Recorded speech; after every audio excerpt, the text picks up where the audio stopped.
ಎಲ್ಲರಿಗೂ ನಮಸ್ಕಾರ. ಕರ್ನಾಟಕ ರಾಜ್ಯ ಮುಕ್ತ ವಿಶ್ವವಿದ್ಯಾನಿಲಯ ಮೈಸೂರು MA ಇತಿಹಾಸ 3ನೇ ಸೆಮಿಸ್ಟರ್ನ ಪ್ರಮುಖ ಪತ್ರಿಕೆ ಮ್ಯೂಸಿಯಾಲಜಿಯ ಪರಿಚಯ ಅಥವಾ ವಸ್ತು ಸಂಗ್ರಹಾಲಯದ ಪರಿಚಯ. ಈ ಒಂದು ಪತ್ರಿಕೆಯಲ್ಲಿ ಒಂದು ಪ್ರಮುಖವಾದ ಪ್ರಶ್ನೆ ಅಂದ್ರೆ ಎಪಿಗ್ರಫಿ ಅಥವಾ ಶಾಸನ ಶಾಸ್ತ್ರದ ಬಗ್ಗೆ ಟಿಪ್ಪಣಿ ಬರೀರಿ ಅಂತ ಕೇಳಿದ್ದಾರೆ. ನೀವು ಓಲ್ಡ್ ಕ್ವೆಶ್ಚನ್ ಪೇಪರ್ ಗಳನ್ನ ನೀವು ರೆಫರ್ ಮಾಡಿದ್ರು ನಿಮ್ಗೆ ಈ ಕ್ವೆಶ್ಚನ್ ತುಂಬಾ ಕಡೆ ಬಂದಿದೆ. ಹಾಗಾದ್ರೆ ಏನಪ್ಪಾ ಇದು ಎಪಿಗ್ರಫಿ ಅಂತ ನೋಡ್ತಾ ಹೋದ್ರೆ, ಎಪಿಗ್ರಫಿಯ ಪರಿಚಯವನ್ನು ಮಾಡ್ಕೊಳ್ಳೋಣ ಮೊದಲು.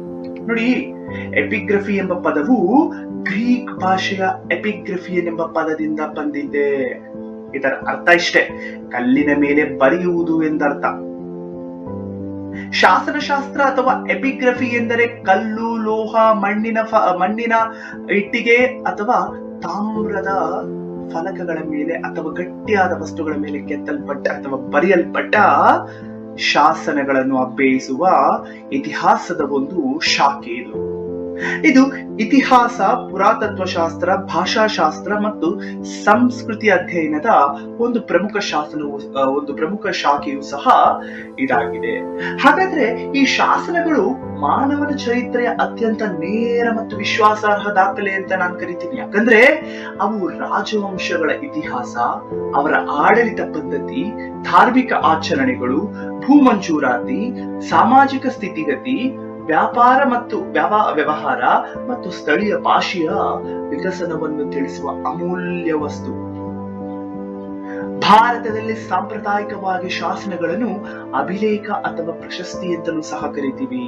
ನೋಡಿ, ಮ್ಯೂಸಿಯಾಲಜಿ ಅಥವಾ ವಸ್ತು ಸಂಗ್ರಹಾಲಯ ದೃಷ್ಟಿಕೋನದಿಂದ, ಅಂದ್ರೆ ಆಲ್ರೆಡಿ ನಾವು ವಸ್ತು ಸಂಗ್ರಹಾಲಯ ಏನು ಅಂತ ನೋಡಿದ್ವಿ, ಅದರ ಒಂದು ದೃಷ್ಟಿಕೋನದಿಂದ ನೋಡಿದ್ರೆ ಶಾಸನಗಳು ಮ್ಯೂಸಿಯಂಗಳಲ್ಲಿ ಸಂರಕ್ಷಿಸಲ್ಪಡುವ ಅತ್ಯಂತ ಮೌಲ್ಯಯುತ ಪ್ರಾಥಮಿಕ ಮೂಲ. ಇತಿಹಾಸವನ್ನು ರಚಿಸುವ ಅಥವಾ ಪುನರ್ ನಿರ್ಮಾಣಿಸುವ ಒಂದು ಪ್ರಾಥಮಿಕ ಮೂಲದಲ್ಲಿ ಶಾಸನಶಾಸ್ತ್ರವು ತುಂಬಾನೇ ಒಂದು ಇಂಪಾರ್ಟೆಂಟ್. ಯಾಕಂದ್ರೆ ಶಾಸನಗಳನ್ನು ಆಧಾರಗಳನ್ನು ನಾವು ವರ್ಗೀಕರಿಸುವಾಗ ಶಾಸನಗಳನ್ನು ಸಹ ಪುರಾತತ್ವ ಆಧಾರದಲ್ಲಿ ನಾವು ಕನ್ಸಿಡರ್ ಮಾಡ್ತೀವಿ. ಇನ್ನು ಕರ್ನಾಟಕದ ಮೈಸೂರಿನ ರಾಜ್ಯ ಪುರಾತತ್ವ ಮ್ಯೂಸಿಯಂ ಮತ್ತು ದಿಲ್ಲಿಯ ರಾಷ್ಟ್ರೀಯ ಮ್ಯೂಸಿಯಂಗಳಲ್ಲಿ ಅನೇಕ ವಿಶಾಲ ಶಾಸನಗಳ ಒಂದು ಸಂಗ್ರಹಗಳೇ ಇವೆ. ಇಂತಹ ಶಾಸನಗಳ ಮಹತ್ವವನ್ನು ನಾವು ನೋಡ್ತಾ ಹೋದ್ರೆ, ನೋಡಿ, ಇತಿಹಾಸ ಸಂಶೋಧನೆಗೆ ಅನೇಕ ದೃಷ್ಟಿಕೋನಗಳಿಂದ ಮಹತ್ವಪೂರ್ಣವಾಗಿರೋದು ಈ ಶಾಸನಗಳು ತಿದ್ದಲಾಗದ ಐತಿಹಾಸಿಕ ದಾಖಲೆ. ಅದಕ್ಕೆ ಇದು ವಿಶ್ವಾಸಾರ್ಹ ಅಂತ ಕರಿತೀವಿ. ಕಾಲದ ಮಾಹಿತಿ, ವ್ಯಕ್ತಿಯ ಮಾಹಿತಿ, ಸ್ಥಳಗಳ ಮಾಹಿತಿಗಳನ್ನು ಅಕ್ಯುರೇಟ್ ಆಗಿ ಇದ್ರಲ್ಲಿ ನಮ್ಗೆ ದೊರಕುತ್ತೆ. ಹಾಗಾದ್ರೆ ಮೊದಲನೆಯ ಒಂದು ಮಹತ್ವವನ್ನು ನೋಡ್ತಾ ಹೋದ್ರೆ ರಾಜಕೀಯ ಇತಿಹಾಸದ ಮರು ನಿರ್ಮಾಣ. ನೋಡಿ, ಕರ್ನಾಟಕದ ರಾಜವಂಶಗಳ ಇತಿಹಾಸವನ್ನು ಮರುನಿರ್ಮಿಸಲು ಅಥವಾ ಪುನರ್ ನಿರ್ಮಿಸಲು ಶಾಸನಗಳು ಅಮೂಲ್ಯ ಸಾಧನಗಳಾಗಿ ಕೆಲಸ ಮಾಡುತ್ತವೆ. ಉದಾಹರಣೆ ನಾವು ಹೇಳೋದಾದ್ರೆ, ಬಾದಾಮಿ ಚಾಲುಕ್ಯರ ಐಹೊಳೆ ಶಾಸನ, ಇದನ್ನು ರವಿಕೀರ್ತಿಯು ಕ್ರಿಸ್ತಶಕ 634ರಲ್ಲಿ ನಿರ್ಮಾಣ ಮಾಡ್ತಾನೆ. ಇದು ಪುಲಿಕೇಶಿಯ ಸಾಧನೆಗಳನ್ನು ವರ್ಣಿಸುತ್ತದೆ. ಇದು ಸಂಸ್ಕೃತ ಮತ್ತು ಕನ್ನಡ ಸಾಹಿತ್ಯದ ಅಮೂಲ್ಯ ದಾಖಲೆ ಅಂತಾನೆ ಹೇಳಬಹುದು. ಯಾಕಂದ್ರೆ ಉತ್ತರ ಪತೇಶ್ವರ ಬಿರುದಾಂಕಿತ ಹರ್ಷವರ್ಧನನ್ನು ನರ್ಮದಾ ನದಿಯ ತೀರದಲ್ಲಿ ಸೋಲಿಸಿ ಪರಮೇಶ್ವರ ಅಥವಾ ದಕ್ಷಿಣ ಪತೇಶ್ವರನೆಂಬ ಬಿರುದನ್ನು ಪಡೆದ ಒಂದು ಹೆಗ್ಗಳಿಕೆ ಪುಲಿಕೇಶಿಗೆ ಇರೋದು ನಮ್ಗೆ ಈ ಶಾಸನದ ಮೂಲಕವೇ ದೊರಕುತ್ತೆ. ಇನ್ನು ಭಾಷಾ ಇತಿಹಾಸವನ್ನು ನಾವು ನೋಡ್ತಾ ಹೋದ್ರೆ, ಕನ್ನಡ ಭಾಷೆಯ ಬೆಳವಣಿಗೆ ಅಥವಾ ಯಾವುದೇ ಭಾಷೆಯ ಬೆಳವಣಿಗೆಯು ಆ ಶಾಸನದ ಒಂದು ಇತಿಹಾಸದ ಮೂಲಕ ನಾವು ತಿಳ್ಕೋಬಹುದಾಗಿದೆ. ಯಾಕಂದ್ರೆ ಶಾಸನಗಳ ನಿರ್ಣಾಯಕ ಪಾತ್ರ ವಹಿಸುತ್ತದೆ ಭಾಷೆಯ ಬೆಳವಣಿಗೆಯಲ್ಲಿ. ಉದಾಹರಣೆ ನಾವು ಕನ್ನಡ ಭಾಷೆಯನ್ನು ತಗೊಂಡ್ರೆ, ಹಲ್ಮಿಡಿ ಶಾಸನ ಕ್ರಿಸ್ತಶಕ 450, ಇದನ್ನು ಕದಂಬ ಸಾಮ್ರಾಜ್ಯದ ಶಾಸನವಾಗಿ ನಾವು ಕನ್ಸಿಡರ್ ಮಾಡ್ತೀವಿ. ಯಾಕಂದ್ರೆ ಇದರ ಒಂದು ಕಾಲ 1500 ವರ್ಷಗಳ ದೀರ್ಘ ಇತಿಹಾಸವಿದೆ ಎಂಬುದು ಸಾಬೀತುಪಡಿಸುತ್ತದೆ ಅಲ್ವಾ. ಇನ್ನು ಯಾಕಂದ್ರೆ ಆ ಪರ್ಟಿಕ್ಯುಲರ್ ಶಾಸನ ಎಷ್ಟು ವರ್ಷ ಹಳೆಯ ಶಾಸನ ಎಂಬ ಒಂದು ಮಾಹಿತಿಯ ಜೊತೆಗೆ ಇಲ್ಲಿ ತನಕ ದೊರಕಿರೋದ್ರಲ್ಲಿ ಅತ್ಯಂತ ಹಳೆಯ ಶಾಸನ ಹಲ್ಮಿಡಿ ಶಾಸನ. ಬಟ್ ಇದು ಮುಂಚೆನೂ ಬೇರೆ ಶಾಸನಗಳು ಇದ್ದಿರಬಹುದು, ನಮಗೆ ಇದುವರೆಗೂ ದೊರೆತಿರುವ ಅತ್ಯಂತ ಹಳೆಯ ಶಾಸನ, ಕನ್ನಡದ ಹಳೆಯ ಶಾಸನ.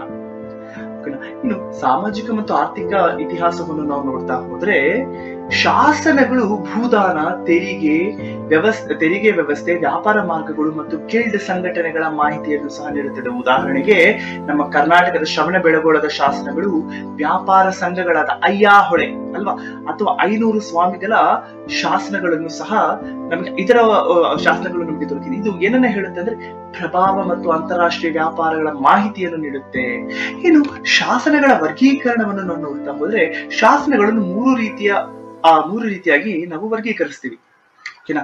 ಮೊದಲನೇದೇನಪ್ಪಾ ಅಂದ್ರೆ ವಸ್ತುವಿನ ಆಧಾರದ ಮೇಲೆ, ಅಂದ್ರೆ ಶಿಲಾಶಾಸನಗಳಾಗಿರ್ಬೋದು, ತಾಮ್ರ ಶಾಸನಗಳಾಗಿರ್ಬೋದು, ಇಟ್ಟಿಗೆ ಮತ್ತು ಮಣ್ಣಿನ ಶಾಸನಗಳಾಗಿರ್ಬೋದು. ಇನ್ನು ವಸ್ತುವಿನ ಆಧಾರದ ಮೇಲೆ ನಾವು ನೋಡ್ತಾ ಹೋದ್ರೆ ಶಿಲಾಶಾಸನಗಳಲ್ಲಿ ಮತ್ತೆ 3 ಬರುತ್ತೆ. ಒಂದು ಶಿಲಾಶಾಸನ, ಅಶೋಕನ ಶಾಸನಗಳಿಗೆ ಉದಾಹರಣೆ ಕೊಡ್ಬೋದು, ಲೈಕ್ ಅಶೋಕನ ಶಾಸನಗಳಾಗಿರ್ಬೋದು, ಮಸ್ಕಿ ಶಾಸನಗಳಾಗಿರ್ಬೋದು, ಗವಿಮಠ ಶಾಸನಗಳಾಗಿರ್ಬೋದು, ಫಾಲ್ಕಿಗುಂಡು ಶಾಸನಗಳಾಗಿರ್ಬೋದು. ಇನ್ನು ತಾಮ್ರದ ಶಾಸನಗಳು ಗಂಗರ ಶಾಸನಗಳಾಗಿರ್ಬೋದು, ರಾಷ್ಟ್ರಕೂಟರ ಸಂಜನ್ ಶಾಸನಗಳಾಗಿರ್ಬೋದು ಇದಕ್ಕೆ ಉತ್ತಮ ಉದಾಹರಣೆ ಅಲ್ವಾ. ಏನನ್ನ ತಿಳಿಸುತ್ತದೆ ಈ ತಾಮ್ರ ಶಾಸನಗಳು? ತಾಮ್ರಗಳ ಫಲಕಗಳ ಮೇಲೆ ಬರೆಯಲ್ಪಟ್ಟ ಶಾಸನಗಳು ಇವುಗಳು. ಇವು ಸಾಮಾನ್ಯವಾಗಿ ಭೂದಾನ, ಕಂದಾಯ ವಿನಾಯಿತಿ ದಾಖಲೆಗಳನ್ನು ಒಳಗೊಂಡಿರುತ್ತೆ. ಸೊ ಇಟ್ಟಿಗೆ ಮತ್ತು ಮಣ್ಣಿನ ಶಾಸನಗಳನ್ನು ನಾವು ಹರಪ್ಪ ಮತ್ತು ಮೊಹೆಂಜೊದಾರೋ ಉತ್ಖನಗಳಲ್ಲಿ ದೊರೆತ ಮೊಹರಿನ ಶಾಸನಗಳನ್ನು ಅಂತಾನೂ ಸಹ ಇದನ್ನು ಕರೆಯುತ್ತೇವೆ. ಇನ್ನು ವಿಷಯದ ಆಧಾರದ ಮೇಲೆ ಹೇಳೋದಾದ್ರೆ ರಾಜಶಾಸನಗಳು. ನೋಡಿ, ರಾಜನ ವಿಜಯ, ದಾನ ಕಾರ್ಯ ಮತ್ತು ಆಡಳಿತದ ನೀತಿಗಳನ್ನು ದಾಖಲಿಸಿದ ಶಾಸನಗಳು. ಉದಾಹರಣೆಗೆ ವಿಜಯನಗರ ಸಾಮ್ರಾಜ್ಯದ ಕೃಷ್ಣದೇವರಾಯನ ಶಾಸನಗಳು.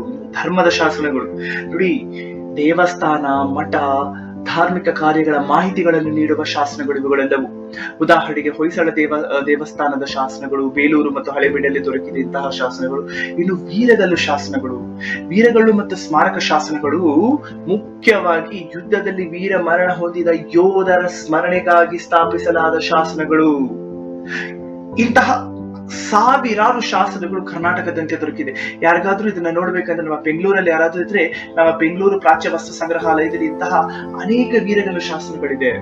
ಇನ್ನು ಭಾಷೆಯ ಆಧಾರದ ಮೇಲೆ ನಾನು ಹೇಳೋದಾದ್ರೆ ಭಾರತದಲ್ಲಿ ಸಂಸ್ಕೃತ, ಪ್ರಾಕೃತ, ಕನ್ನಡ, ತಮಿಳು, ತೆಲುಗು, ಮಲಯಾಳಂ ಈ ತರ ಅನೇಕ ಭಾಷೆಗಳು. ಅಂತಹ ಅನೇಕ ಭಾಷೆಗಳಲ್ಲಿ ಅದೆಷ್ಟೋ ಸಾವಿರಾರು ಶಾಸನಗಳು ನಮಗೆ ದೊರಕಿದೆ. ಅಶೋಕನ ಶಾಸನಗಳು ಮುಖ್ಯವಾಗಿ ಪ್ರಾಕೃತ ಮತ್ತು ಬ್ರಾಹ್ಮಿ ಲಿಪಿಯಲ್ಲಿ ರಚಿಸಲ್ಪಟ್ಟಿರುತ್ತದೆ. ಓಕೆನಾ. ಸೊ ಹೀಗೆ ಕರ್ನಾಟಕದ ಆರಂಭಿಕ ಶಾಸನಗಳು ಸಂಸ್ಕೃತ ಮತ್ತು ಕನ್ನಡ ದ್ವಿಭಾಷಾ ರೀತಿಯಲ್ಲಿ ರಚಿಸಲ್ಪಟ್ಟಿದೆ. ಸೊ ಹಾಗಾದ್ರೆ ನಮ್ಮ ಕರ್ನಾಟಕದ ಪ್ರಮುಖ ಶಾಸನಗಳನ್ನು ನಾವು ನೋಡ್ತಾ ಹೋದ್ರೆ ಮೊದಲನೆಯದಾಗಿ ನಮಗೆ ತಿಳಿದು ಬರೋದು ಹಳ್ಮಿಡಿ ಶಾಸನ. ಹಳ್ಮಿಡಿ ಶಾಸನದ ಕಾಲ ಸುಮಾರು ಕ್ರಿಸ್ತಶಕ 450. ಈ ಶಾಸನವು ಹಾಸನ ಜಿಲ್ಲೆಯ ಬೇಲೂರು ತಾಲೂಕಿನ ಹಳ್ಮಿಡಿ ಗ್ರಾಮದಲ್ಲಿ ದೊರೆತಿದೆ. ಕದಂಬ ವಂಶದ ಶಾಸನವಾಗಿದ್ದು ಕಾಕುತ್ಸವರ್ಮನ ಆಡಳಿತಕ್ಕೆ ಈ ಒಂದು ಶಾಸನವು, ಅವನ ಆಡಳಿತ ಕಾಲಕ್ಕೆ ಈ ಒಂದು ಶಾಸನವು ಸೇರುತ್ತದೆ. ಈ ಶಾಸನದಲ್ಲಿ ಕನ್ನಡ ಭಾಷೆಯ ಮಿಶ್ರಲಿಪಿ ಮತ್ತು ಸ್ಥಳೀಯ ವಿಶೇಷತೆಗಳಿವೆ. ಇದು ಇಂದು ಕರ್ನಾಟಕ ರಾಜ್ಯ ಪುರಾತತ್ವ ಮ್ಯೂಸಿಯಂ ಮೈಸೂರು ಮತ್ತು ಬೆಂಗಳೂರಲ್ಲಿ ಇದರ ಪ್ರತಿಗಳು ಇದೆ. ಇನ್ನು ಎರಡನೆಯದಾಗಿ ಐಹೊಳೆ ಶಾಸನ. ಇದರ ಒಂದು ಕಾಲ 634. ಬಾಗಲಕೋಟೆ ಜಿಲ್ಲೆಯ ಐಹೊಳೆಯಲ್ಲಿ ದೊರೆತ ಈ ಶಾಸನವು ಬಾದಾಮಿ ಚಾಲುಕ್ಯರ ಅರಸನಾದ 2ನೇ ಪುಲಿಕೇಶಿಯ ಸಾಧನೆಗಳನ್ನು ವರ್ಣಿಸುತ್ತದೆ. ಇವನ ಆಸ್ಥಾನದ ಕವಿ ರವಿಕೀರ್ತಿಯು ಈ ಶಾಸನವನ್ನು ಸಂಸ್ಕೃತ ಭಾಷೆಯಲ್ಲಿ ರಚಿಸ್ತಾನೆ. ಇದರ ಶಾಸನದ ಗುಣಮಟ್ಟವನ್ನು ನೋಡ್ತಾ ಇದ್ರೆ ಸಾಹಿತ್ಯ ಮಾದರಿಯಾಗಿದೆ. ಯಾಕೆಂದ್ರೆ ಇದನ್ನು ಪ್ರಸಿದ್ಧ ಮಹಾಕಾವ್ಯಗಳಾದ ರಾಮಾಯಣ ಮತ್ತು ಮಹಾಭಾರತಕ್ಕೆ ಸಮಾನ ಎಂದು ಹೇಳಲ್ಪಡುತ್ತೆ. ಇನ್ನು ಶ್ರವಣ ಬೆಳಗೊಳದ ಶಾಸನಗಳನ್ನು ನಾವು ನೋಡ್ತಾ ಹೋದ್ರೆ ಹಾಸನ ಜಿಲ್ಲೆಯ ಶ್ರವಣ ಬೆಳಗೊಳದಲ್ಲಿ ಗಂಗರ ಕಾಲದ ಅನೇಕ ಮುಖ್ಯ ಶಾಸನಗಳಿವೆ. ಮುಖ್ಯವಾಗಿ 983ರಲ್ಲಿ ಚಾವುಂಡರಾಯ ಮಂತ್ರಿ ಎತ್ತಿಸಿದ ಗೊಮ್ಮಟೇಶ್ವರ ಮೂರ್ತಿಗೆ ಸಂಬಂಧಿಸಿದ ಅದೆಷ್ಟೋ ಜೈನ ಶಾಸನಗಳು ಮತ್ತು ಸ್ಥಳೀಯ ಆಡಳಿತ ಪದ್ಧತಿಯ ಮಾಹಿತಿಯನ್ನು ನೀಡುತ್ತದೆ. ಈ ಶಾಸನಗಳಲ್ಲಿ ಪ್ರಾಚೀನ ಕನ್ನಡ ಭಾಷೆ ಮತ್ತು ತಮಿಳು ಭಾಷೆ ಎರಡೂ ಬಳಕೆಗಳಾಗಿರುವುದು ವಿಶೇಷ. ಇನ್ನು ಮಸ್ಕಿ ಶಾಸನ ತುಂಬಾ ಇಂಪಾರ್ಟೆಂಟ್ ಆದ ಶಾಸನ. ನೋಡಿ, ಮಸ್ಕಿ ಶಾಸನದ ಒಂದು ವಿಶೇಷತೆ ಏನಪ್ಪಾ ಅಂದ್ರೆ ಈ ಶಾಸನವು ರಾಯಚೂರು ಜಿಲ್ಲೆಯ ಮಸ್ಕಿಯಲ್ಲಿ ದೊರೆತಿದೆ. ನೋಡಿ, ಈ ಶಾಸನ ದೊರಕಕ್ಕಿಂತ ಮುಂಚೆ ಇತಿಹಾಸಕಾರರು ದೇವನಾಂಪ್ರಿಯ ಪ್ರಿಯದರ್ಶಿನಿ ಬೇರೆ, ಅಶೋಕನೇ ಬೇರೆ ಎಂದು ಒಂದು ನಿರ್ಧಾರದಲ್ಲಿದ್ರು. ಆದ್ರೆ ಈ ಶಾಸನ ದೊರೆತ ಮೇಲೆ ಒಂದು ಐತಿಹಾಸಿಕ ತಿರುವು ಬರುತ್ತೆ, ಐತಿಹಾಸಿಕ ಅಸ್ತಿತ್ವಕ್ಕೆ ನೆರವಾಗುವ ಒಂದು ಶಾಸನ. ಯಾಕಂದ್ರೆ ಈ ಶಾಸನದಲ್ಲಿ ಕೊನೆಯಲ್ಲಿ ದೇವನಾಂಪ್ರಿಯ ಪ್ರಿಯದರ್ಶಿ ಅಶೋಕ ಎಂಬ ಅವನ ಪೂರ್ತಿ ಹೆಸರನ್ನು ಕೆತ್ತಲಾಗಿದೆ. ಓಕೆನಾ. ಇದು ಅಶೋಕನ ಶಾಸನ ಎಂಬ ಗುರುತಿಸುವಿಕೆಗೆ ಮಸ್ಕಿ ಶಾಸನದ ಮಹತ್ವದ ಕೊಡುಗೆ ನೀಡಿದೆ. ಇನ್ನು ಭಾರತದ ಕೆಲವು ಪ್ರಮುಖ ಶಾಸನಗಳನ್ನು ನಾವು ನೋಡ್ತಾ ಹೋದ್ರೆ, ಮೊದಲನೆಯದು ಅಶೋಕನ ಶಾಸನಗಳು. ಅಶೋಕನ ಶಾಸನಗಳು ನಮ್ಮೆಲ್ಲರಿಗೂ ಗೊತ್ತು. ಅಶೋಕನ ಶಾಸನಗಳನ್ನು ನಾವು ಅಶೋಕನನ್ನು ಶಾಸನಗಳ ಪಿತಾಮಹ ಅಂತಾನೆ ಕರಿತೀವಿ. ಯಾಕಂದ್ರೆ ಅವನ ಆಳ್ವಿಕೆಯ ಕಾಲದಲ್ಲಿ ಅದೆಷ್ಟೋ ಶಾಸನಗಳನ್ನು ಕೆತ್ತಿಸಿದ್ದಾನೆ. ಸೊ ಅದರಲ್ಲಿ ಮುಖ್ಯವಾಗಿ ಇವನ ಶಾಸನಗಳಲ್ಲಿ ಶಿಲಾಶಾಸನಗಳು, ಶಿಲಾಸ್ತಂಭ ಶಾಸನಗಳು, ಚಿಕ್ಕ ಶಿಲಾಶಾಸನಗಳು ಮತ್ತೆ ಗುಹಾ ಶಾಸನಗಳು ಎಂದು ಅನೇಕ ರೀತಿಯಲ್ಲಿ ವರ್ಗೀಕರಿಸ್ತೇವೆ. ಇದರ ಮುಖ್ಯ ಒಂದು ಶಾಸನಗಳ ಮುಖ್ಯ ಮಹತ್ವ ಏನಪ್ಪಾ ಅಂದ್ರೆ ಧರ್ಮ, ಅಹಿಂಸೆ ಮತ್ತು ಸಾಮಾಜಿಕ ಸಮಾನತೆ ಮತ್ತು ರಾಜಕೀಯ ನೀತಿಯ ಬಗ್ಗೆ ಮಾಹಿತಿ ನೀಡುವ ಶಾಸನಗಳು. ಇನ್ನು ಎರಡನೆಯದು ಪ್ರಯಾಗ ಪ್ರಶಸ್ತಿ, ಕ್ರಿಸ್ತಶಕ 375 ಅಲ್ವಾ. ಸಮುದ್ರಗುಪ್ತನ ಕಾಲದಲ್ಲಿ ಇದನ್ನ ಅಲಹಾಬಾದ್ ಶಾಸನ ಅಂತಾನೂ ಸಹ ಕರಿತೀವಿ. ಪ್ರಯಾಗ ಶಾಸನವನ್ನ ಅಶೋಕನ ಸ್ತಂಭದ ಮೇಲಿದ್ದು ಕವಿ ಹರಿಸೇನ ರಚಿಸಿದ ಈ ಸಂಸ್ಕೃತ ಕಾವ್ಯದ ಶಾಸನವಾಗಿದೆ. ಇದರಲ್ಲಿ ಸಮುದ್ರಗುಪ್ತನ ಮಿಲಿಟರಿ ದಂಡಯಾತ್ರೆಗಳು, ವಿಜಯದ ಕಥೆ ಮತ್ತು ರಾಜಕೀಯ ಶಾಸ್ತ್ರಗಳ ವಿಸ್ತಾರ ವಿವರಣೆ ಇದೆ. ಗುಪ್ತ ರಾಜವಂಶದ ಐತಿಹಾಸಿಕ ರಚನೆಗೆ ಇದು ಅತ್ಯಂತ ಅಮೂಲ್ಯ ಅಥವಾ ಮೌಲ್ಯಯುತ ಮೂಲ ಅಂತಾನೆ ನಾನು ಹೇಳಬಹುದು. ಇನ್ನು ಮುಖ್ಯವಾಗಿ ನಾಸಿಕ್ ಶಾಸನ. ಮಹಾರಾಷ್ಟ್ರದ ನಾಸಿಕ್ ಗುಹೆಗಳಲ್ಲಿ ದೊರೆತ ಶಾಸನವು ಯಾವ ರಾಜವಂಶ? ಶಾತವಾಹನ ರಾಜವಂಶದ ಮಾಹಿತಿಯನ್ನು ನೀಡುತ್ತೆ. ಎಸ್ಪೆಷಲಿ ಯಾವುದು ನಾಸಿಕ್ ಶಾಸನ? ಶಾತಕರ್ಣಿ, ಗೌತಮಿ ಪುತ್ರ ಶಾತಕರ್ಣಿ ಇವನ ಒಂದು ವಿಜಯಗಳನ್ನು ತಿಳಿಸುವ ಶಾಸನ ಇದಾಗಿದೆ. ಇನ್ನು ಜುನಾಗಢ ಶಾಸನ, ನಮ್ಮೆಲ್ರಿಗೂ ಗೊತ್ತು. ಜುನಾಗಢ ಶಾಸನವು ಗುಜರಾತಿನ ಗಿರ್ನಾರ್ ಬೆಟ್ಟದ ಮೇಲೆ ದೊರೆತ ಈ ಶಾಸನ ಪ್ರಾಚೀನ ಸಂಸ್ಕೃತ ಭಾಷೆಗಳಲ್ಲಿ ಒಂದಾಗಿದೆ. ರುದ್ರದಾಮನ್ ರಾಜನ ಸುದರ್ಶನ ಸರೋವರ ದುರಸ್ಥಿತಿ ಕಾರ್ಯ ಕೈಗೊಂಡ ವಿಷಯವನ್ನು ಇದು ವಿವರಿಸುತ್ತದೆ. ಇದರಲ್ಲಿ ನೀರಾವರಿ ಯೋಜನೆ, ಪ್ರಜಾಕ್ಷೇಮ ಮತ್ತು ರಾಜಧರ್ಮದ ಮಾಹಿತಿಗಳು ಸಹ ನಮಗೆ ದೊರಕುತ್ತದೆ. ಇನ್ನು ಶಾಸನ ಪರೀಕ್ಷೆ ಮತ್ತು ವ್ಯಾಖ್ಯಾನಗಳ ವಿಧಾನ ನೋಡಿ.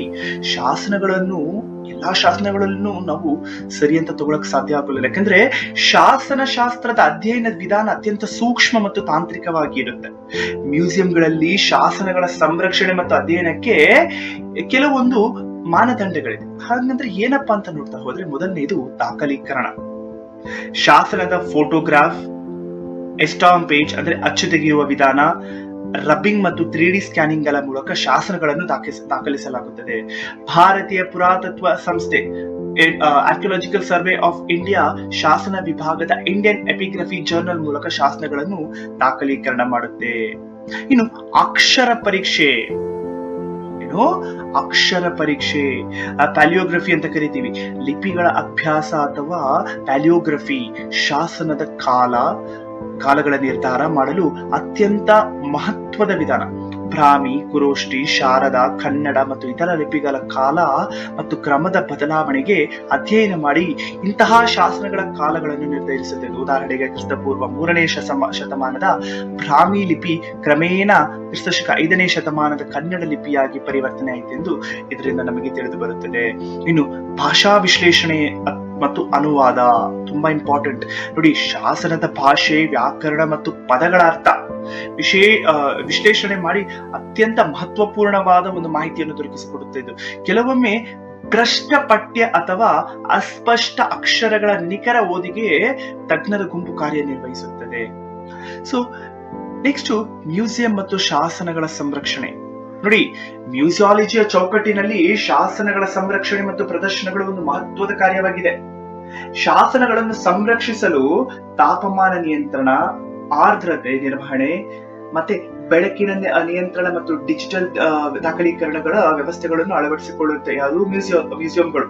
ಸೊ ಕರ್ನಾಟಕದ ಪ್ರಮುಖ ಶಾಸನ ಸಂಗ್ರಹಗಳ ಮ್ಯೂಸಿಯಂಗಳು ಅಂತ ನೋಡ್ತಾ ಹೋದ್ರೆ, ಕರ್ನಾಟಕ ರಾಜ್ಯ ಪುರಾತತ್ವ ಮ್ಯೂಸಿಯಂ ಮೈಸೂರು, ಇಲ್ಲಿ ಹಲ್ಮಿಡಿ ಶಾಸನದ ಪ್ರತಿ ಮತ್ತು ಅನೇಕ ಕದಂಬ ಗಂಗ ಯುದ್ಧಗಳ ಶಾಸನಗಳಿವೆ. ಎರಡನೇದು ವಿಶ್ವೇಶ್ವರಯ್ಯ ಮ್ಯೂಸಿಯಂ ಬೆಂಗಳೂರು, ಹಂಪಿ ಪುರಾತತ್ವ ಮ್ಯೂಸಿಯಂ, ವಿಜಯನಗರ ಸಾಮ್ರಾಜ್ಯದ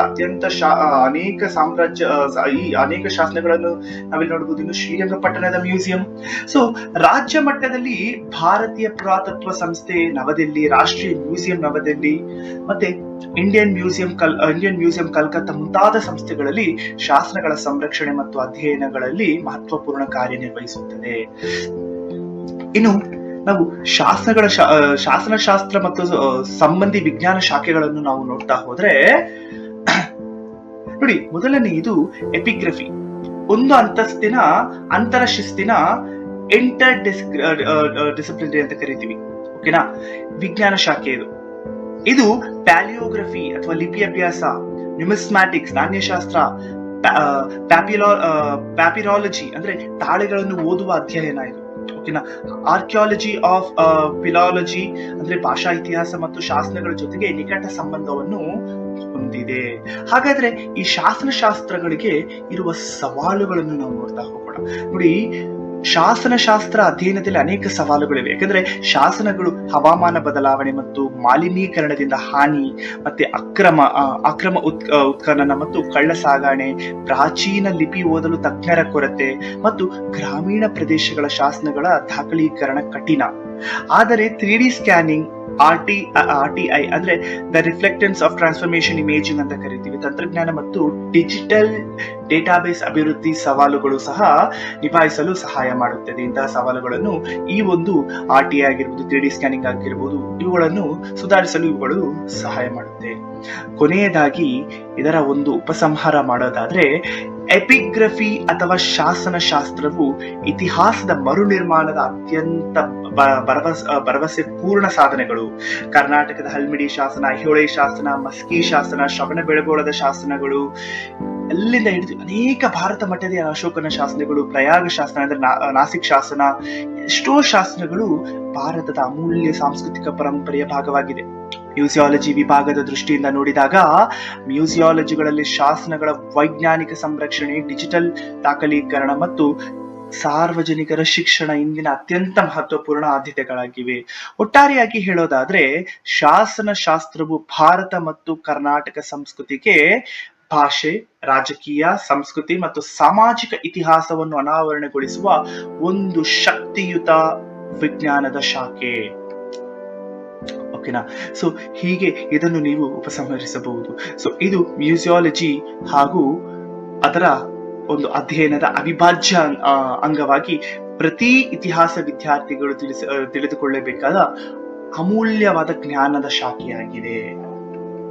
ಧನ್ಯವಾದ.